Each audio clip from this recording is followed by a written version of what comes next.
식단혁명 파트 2. 정신건강 연구자들은 식단의 오메가3 지방산의 양을 늘리는 방식으로 이 불균형을 바로잡으려고 했지만 수많은 연구는 실망스러운 결과만 내놓았다. 2022년에 발표된 연구에서 웨이크 포레스트 대학의 과학자들은 알츠하이머병 환자의 혈중 리놀레산 수치가 인지장애가 없는 사람보다 56% 더 높으며 수치가 높을수록 백혈구가 생산할 수 있는 에너지가 줄어든다는 사실을 발견했다. 정제된 탄수화물과 식물성 기름을 섭취하면서 증가한 염증과 산화 스트레스는 신경 전달 물질의 균형을 깨뜨려 정신질환을 일으킬 수도 있다. 염증과 산화 스트레스로부터 나를 보호하기 위해 식단에 적용할 수 있는 가장 중요한 변화는 정제된 탄수화물과 식물성 기름을 피하는 것이다. 이는 초가공식품을 제거하는 일부터 시작된다. 지금 당장 식단에서 리놀레산을 모두 제거한다 해도 체내에 저장된 양을 절반으로 줄이는 데는 약 680일이 걸린다. 동시에 우리 몸은 과잉 탄수화물을 저장하는 능력이 무척 떨어지기 때문에 일반적인 경우 며칠만 저탄수화물 식단을 섭취해도 혈당 수치를 정상화시킬 수 있다. 정제된 탄수화물만 피해도 거의 모든 식단에서 염증을 줄일 수 있다. 정제 탄수화물은 호르몬의 급격한 변화를 일으켜 몸을 서서히 망가뜨린다. 신진대사가 건강한 사람은 자연식품을 섭취하면 포도당과 인슐린 수치가 적절하게 오르락내리락한다. 그러나 신진대사가 건강하더라도 잘못된 탄수화물을 너무 자주 섭취하는 경우 또는 신진대사가 건강하지 않고 신체가 처리할 수 있는 것보다 더 많은 탄수화물을 섭취하는 경우 포도당과 인슐린 패턴이 비정상으로 변한다. 식단에 당이 얼마나 많은지 신진대사가 얼마나 손상되었는지에 따라 포도당과 인슐린 수치는 평소의 안전 한도를 조금 넘어서는 것부터 극적인 급증까지 다양한 결과를 보인다. 인슐린은 단순한 혈당 관리자 이상의 역할을 하는 호르몬이라는 점이 중요하다. 인슐린이 오르락내리락 할 때마다 다른 모든 호르몬도 함께 작용한다. 혈당이 높을수록 혈중 인슐린도 높아진다. 정제 탄수화물을 섭취하면 혈당이 급격하게 올라간다. 이렇게 급격하게 혈당이 올라가면 혈당을 낮추기 위해 인슐린이 분비된다. 그렇게 인슐린 농도가 높아지면서 혈당이 급격하게 낮아진다. 이때 우리 몸은 위험할 정도로 혈당이 낮아지는 것을 막기 위해 호르몬 혼합제를 혈액으로 방출하게 된다. 이 호르몬에는 글루카곤과 아드레날린이 포함된다. 한 실험에 의하면 10대 소년들에게 86g의 포도당을 첨가한 무카페인 콜라를 마시게 한 후 그들에게 45시간이 지난 후 아드레날린 수치가 4배로 증가했고 심장에 두근거리는 증상이 나타났다.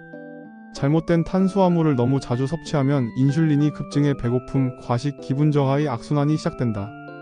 포도당과 인슐린의 급격한 변화에 영향을 받는 호르몬으로는 위장에서 분비되어 배고픈 느낌을 주는 그렐린과 지방세포에서 분비되어 포만감을 느끼게 하는 렙틴 등의 식용 호르몬도 포함된다.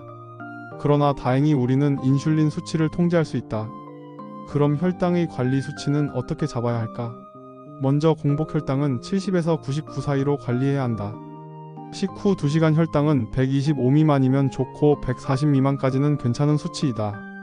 매 식사 때마다 탄수화물을 제한하는 것으로 이 수치에 가까워질 수 있다. 식단에서 정제된 탄수화물을 제거하는 일은 대사 건강, 나아가 정신 건강을 개선하고 보호하기 위해 아주 중요하다. 뇌의 조용한 적, 인슐린 저항성. 인슐린 저항성은 미국과 세계 여러 나라에서 전염병 수준에 이르렀다. 미국 질병통제예방센터에 따르면 미국인 9,600만 명이 인슐린 저항성을 갖고 있으며 그중 7,800만 명은 그 사실조차 모른다. 나머지 미국인 중 3,700만 명은 본격적인 제2형 당뇨병을 앓고 있다. 이 통계대로라면 미국인의 52%가 상당한 정도의 대사 장애를 겪고 있는 상황이다. 또한 호주인의 17%, 캐나다인의 19%, 뉴질랜드인의 25%, 영국인의 27%가 인슐린 저항성을 겪고 있으며 이 통계에는 제2형 당뇨병 환자는 포함되지 않았다. 인슐린 저항성은 점진적으로 발생하며 일반적으로는 심각한 건강상 비극이 일어나기 수년 전부터 나타난다. 계속 건강에 해로운 방식으로 식사를 한다면 반복적으로 세포에 인슐린이 쏟아져 인슐린 신호 시스템에 엄청난 압력을 가하게 된다. 세포는 과도한 자극으로부터 스스로 보호하기 위해 인슐린의 지시에 저항하기 시작한다. 세포의 저항성이 높아질수록 그것을 극복하기 위해 더 많은 인슐린이 필요하고 혈당을 정상으로 되돌리는데 더 오랜 시간이 걸린다. 인슐린 저항성은 당뇨 전 단계 또는 대사증후군 그리고 고인슐린 혈증으로도 불린다. 인슐린 저항성은 제2형 당뇨병으로 진행되는지와 관계없이 그 자체로도 위험한 대사 질병이다. 그러나 이 위험 상태에 놓인 미국인 5명 중 4명은 자신이 이 병에 걸렸다는 사실조차 모른다. 우리는 제2형 당뇨병이 포도당의 문제라고 생각하지만 이는 인슐린 문제로 시작되어 시간이 지나며 점차 악화된다. 인슐린 저항성과 알츠하이머.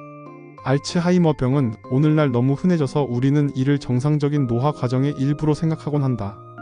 그러나 사실은 전혀 그렇지 않다. 2005년 브라운 대학의 신경과학자 수잔 드 라몬테 박사는 알츠하이머가 당뇨병을 닮은 신경내분비 질병이라는 내용의 논문을 발표했다.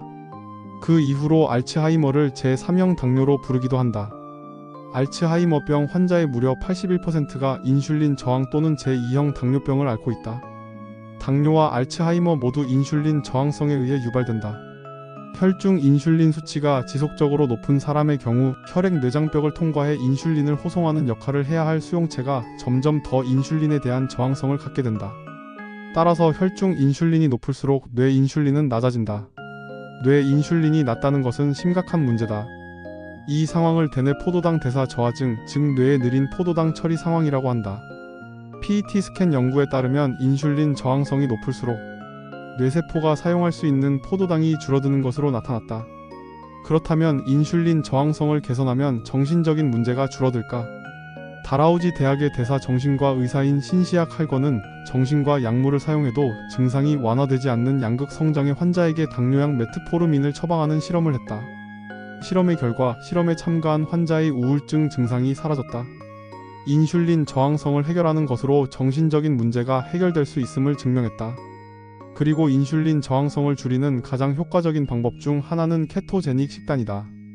프랑스의 정신과 의사 엘버트 다낭 박사는 케토제닉 식단으로 정신분열 장애를 겪는 31명의 환자에게 실험을 했다. 케토제닉 식단을 3주간 진행한 모든 지원자들의 정신의학적 문제가 개선되기 시작했다. 케토제닉 식단은 지방을 연소하고 혈액 내에 대사적으로 의미 있는 수준의 케톤을 생성할 수 있을 만큼 인슐린 수치를 낮추는 모든 식사 방식을 일컫는다. 케토제닉 식단은 탄수화물 함량이 매우 낮아야 한다. 케토제닉 식단의 목표는 인슐린을 낮추는 것이므로 인슐린을 분비시키는 탄수화물의 비율을 극히 제한한다. 그리고 적당량의 단백질을 섭취해야 한다. 그리고 상대적으로 지방의 비율이 높아야 한다. 탄수화물의 양은 개인적 상황에 따라 차이가 있겠지만 일반적으로는 하루에 20g으로 줄이는 것이 좋다. 인슐린 수치를 낮게 유지하면 케톤이 치료 범위로 상승할 수 있다. 인슐린 저항성 병력이 있는 경우 뇌는 포도당을 에너지로 연소하는 데 어려움을 겪는다. 이때 케톤은 뇌로 쉽게 침투해 에너지를 보충해준다. 그렇다면 어떤 것을 먹어야 할까? 먼저 고기는 슈퍼푸드로 분류했다. 그런데 흔히들 고기의 지방이 콜레스테롤을 증가시키고 혈관을 막는다고 알고 있다. 그러나 이는 잘못된 상식이다. 왜 이런 유사 과학이 일반적으로 널리 퍼졌는지 이 책에서 자세히 설명해준다. 그리고 오히려 붉은색 육류를 먹을수록 혈중 콜레스테롤의 수치가 건강해짐을 밝힌다. 다음으로 추천하는 식재료는 달걀이다. 달걀은 완전 식품이라고 평가한다. 다만 유제품은 추천하지는 않는다. 유제품은 인슐린 저항성을 높임으로 끊을 것을 추천한다. 많은 의사들이 콩을 추천한다. 그러나 이 책에서는 콩과 견과류 등을 주의하라고 한다. 콩과 기장은 갑상선 기능을 방해한다. 식물은 렉틴이라는 단백질을 가지고 있다. 이 항영양소는 식물들이 자신을 보호하기 위한 무기이다. 이 렉틴이 장세포를 손상시키고 장 내벽에 구멍을 뚫는 것으로 밝혀졌다. 저자는 모든 곡물과 콩류를 완전히 피하기를 추천한다. 과일과 채소는 어떨까? 우리가 지금 먹고 있는 과일들은 과거에 먹던 과일이 아니라 유전자 변형과 개량을 통해 당도를 최대로 끌어올린 변경된 과일이다. 그리고 내부에 씨앗이 들어있는 것은 채소가 아니라 과일로 분류된다. 오이와 같이 내부에 씨앗이 들어있는 것들은 채소로 알고 있지만 사실 과일이다. 우리는 섬유질이 몸에 좋다고 알고 있어서 채소와 과일을 일부러 먹는다. 그러나 이 책에서는 섬유질을 먹는 것이 우리에게 거의 아무런 이익이 없음을 자세히 설명해준다. 오히려 가지류와 구기자과 채소는 피하라고 조언한다. 이 책의 마지막 4부에는 저자가 변형한 조용한 식단이 소개되어 있다. 먼저 팔레오 식단, 케토제닉 식단, 육식 식단이 기본 식단으로 설정되어 있다. 여기에서 저자는 신진대사, 장, 갑상선, 면역체계와 미토콘드리아를 더 조용하게 만들어줄 수 있도록 변형한 조용한 식단을 설명한다. 표준 팔레오 식단에서 조용한 팔레오 식단으로 변형한 식단이 나오고, 케토제닉 식단에서 변형한 조용한 케토제닉 식단이 나오고, 육식 식단에서 변형한 조용한 육식 식단이 나온다. 저자가 알려주는 식단 방법은 먼저 최초 6주를 조용한 팔레오 식단을 해보는 것이다. 그런데 효과가 없으면 다음 식단인 조용한 케토제닉 식단으로 변경한다. 만약 조용한 팔레오 식단이 효과가 있다면 그 식단을 계속 유지할 것을 권한다. 조용한 케토제닉 식단을 6주간 해보는데 효과가 없다면 조용한 육식 식단으로 변경하여 6주를 진행하도록 한다. 만약 조용한 케토제닉 식단에 효과가 있으면 이 식단을 계속 유지하기를 권한다. 정신적인 문제가 있거나 혹은 당뇨와 비만, 대사증후군을 앓고 있다면 어떻게 식사를 준비해야 하는지를 아주 상세하게 설명해주는 이 책을 곁에 두고 수시로 읽어보면서 건강을 챙기면 좋을 것 같다.